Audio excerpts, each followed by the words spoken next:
ఆర్థికంగా ఉన్నతులను చేయాలని చెప్పేసి ఆలోచన చేస్తాను. మహిళా సంఘాలకు మీరు చూస్తా ఉన్నారు, వడ్డీ లేని రుణాలు పెద్ద ఎత్తున ఇవ్వబోతా ఉన్నాం. మన కూడా ముఖ్యమంత్రి గారు అక్కడ స్టేజ్ మీద మహిళా సంఘాలకు వడ్డీ లేని రుణాలు ఇచ్చిండు. సో రాబోయే రోజుల్లో ఇంకా మంచి మంచి పథకాలు మహిళల కోసమే, ఎందుకంటే మహిళలు బాగుంటే ఆ కుటుంబం బాగుంటది, ఆ ఊరు బాగుంటదనే ఆలోచనతో ఈరోజు ముఖ్యమంత్రి గారు మహిళలకే పెద్ద ఎత్తున పెద్దపీట వేసి వాళ్ళని ఆర్థికంగా ఉన్నతంగా తీర్చిదిద్దాలని చెప్పేసి మేము ఆలోచన చేస్తా ఉన్నాం. కాబట్టి మీ అందరు కూడా ఈ ప్రభుత్వానికి సహకరించండి. ఈ సంవత్సర కాలంలో ఇవి చేసిన ఇంకా 4 సంవత్సరాల కాలం ఉంది. తప్పకుండా మీకు ఇచ్చిన హామీలన్నీ కూడా 4 సంవత్సరాల వరకు ఆగమని చెప్పట్లే, తప్పకుండా వచ్చే సంవత్సరం ఇంకా మరిన్ని పథకాలు కొన్ని ఇచ్చిన హామీలు ఉన్నాయి, అవి కూడా పూర్తి చేసి మీకు అన్ని కూడా అందుబాటులోకి తీసుకొస్తామని చెప్పేసి ఈ సందర్భంగా మాటిస్తూ ఈ రోజు చెక్కులు తీసుకుంటున్నాం.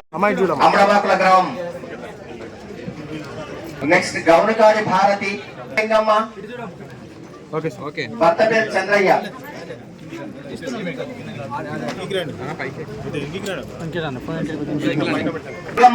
భర్త దుర్గయ్య,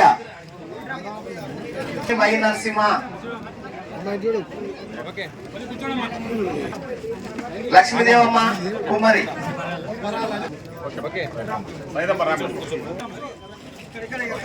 గజ్జుల దర్గమ్మ,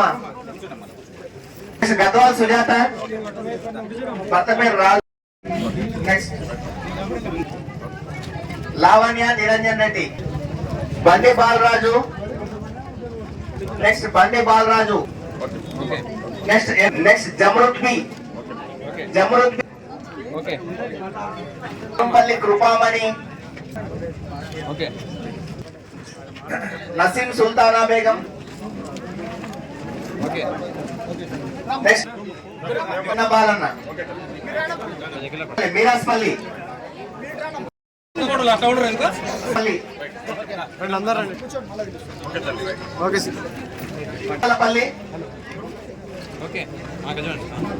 మిద్దె లక్ష్మీదేవమ్మ ముమ్మాలపల్లి, లక్ష్మి చెర్లపల్లి, రామేశ్వరమ్మ,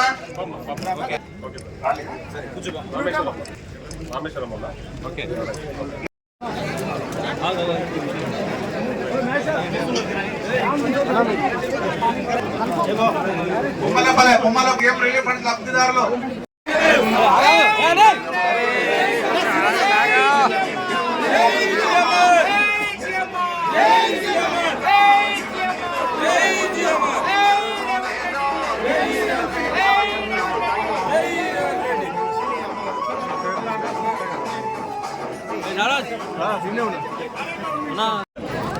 శాంత కనిమెట్ట, కనిమెట్ట, పెద్ద ఎత్తున సంవత్సరం పూర్తి చేసుకున్న సందర్భంగా అందరికీ యావత్ తెలంగాణ ప్రజానీకానికి, ముఖ్యంగా మా దేవరకద్ర నియోజకవర్గ ప్రజలకు, మా మీడియా మిత్రులకు అందరికీ కూడా ధన్యవాదాలు. ముఖ్యంగా ఈ ప్రజాపాలనలో మేము ఈ 1 ఇయర్ కాలంలో ఇచ్చిన హామీలు ఏదైతే 6 గ్యారెంటీలకు సంబంధించి మేము ఇచ్చిన ప్రజలకు ఇచ్చిన హామీలు ఏవైతున్నాయో, ముఖ్యంగా ఆర్టీసీ బస్సులలో మహిళలకు ఉచిత సౌకర్యమే కానివ్వండి, 500 రూపాయలకి సిలిండరు, 200 లోపు కరెంటు ఉచితంగా ఇస్తామని చెప్పినాము, రైతులకు 2 లక్షల లోపున్న రుణాలు మాఫీ చేస్తామని చెప్పి మాట ఇచ్చినాము.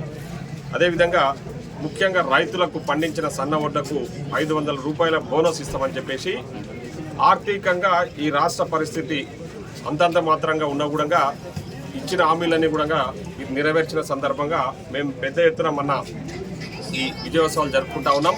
దాంట్లో భాగంగా రైతు పండగ మన పాలమూరులో కనీ వెని ఎరగని రీతిలో మేము ఎక్స్పెక్ట్ చేసిన దానికంటే 2 పబ్లిక్ ఆ పండగలో భాగస్వాములు అయినారు. ముఖ్యంగా రైతులు పెద్ద ఎత్తున ఆ పండగకు తరలివచ్చి మన ఆ సభను విజయవంతం చేసినందుకు అందరికీ కూడా పెద్ద ఎత్తున కృతజ్ఞతలు తెలియజేస్తా ఉన్నాం. ముఖ్యంగా ఆ రోజు మన పాలమూరు ముద్దుబిడ్డ గౌరవ ముఖ్యమంత్రి శ్రీ రేవంత్ రెడ్డి గారు పాలమూరు పట్ల ప్రత్యేక శ్రద్ధ కనపరుస్తూ పాలమూరు జిల్లాను అన్ని రకాల కూడా నేను అభివృద్ధి చేస్తా, ముఖ్యంగా సంవత్సరానికి 20,000 కోట్ల రూపాయలు పాలమూరు అభివృద్ధికి కేటాయిస్తా, దానికి మీరు కూడా ఆమోదం తెలపండి అని చెప్పేసి ఆ రోజు వచ్చిన అందరూ మంత్రులు మీరు చూసింటారు, సహచార మంత్రివర్గ సభ్యులను కూడా అడగడము, వాళ్ళు దానికి ఇమ్మడే సమ్మతి తెలపడం కూడా జరిగింది. కాబట్టి ఆ దానికి గౌరవ ముఖ్యమంత్రి గారికి నేను ప్రత్యేకంగా మా నియోజకవర్గ ప్రజల తరఫున అదేవిధంగా పాలమూరు జిల్లా ప్రజల తరఫున ప్రత్యేకంగా కృతజ్ఞతలు తెలియజేస్తా ఉన్నాం.